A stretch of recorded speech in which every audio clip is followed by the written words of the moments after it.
Hey everyone. In this video, I'll show you how to fix TurboTax connection errors quickly. Yeah, if TurboTax isn't connecting to the internet or keeps showing a connection error, it can be really frustrating, especially when you're trying to file your taxes, but most of the time, it's actually a simple fix once you follow a few steps. So first, check your internet connection. Make sure your Wi-Fi or network is stable and working properly. Uh, Try opening a website to confirm everything is running smoothly before using TurboTax again. Next, restart your router and computer. Yeah, this can clear temporary network glitches that often cause connection issues without you even realizing it. After that, temporarily disable your antivirus or firewall.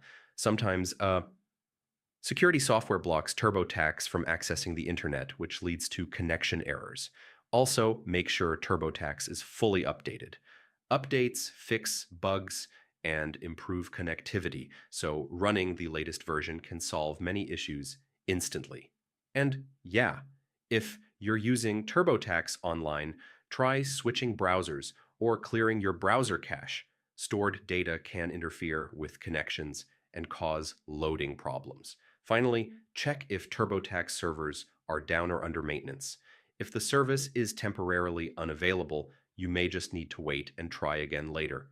So, yeah, those are the most effective ways to fix TurboTax connection errors. In most cases, these steps should get everything working smoothly again without any extra hassle. Hope this helped, and I'll see you in the next one.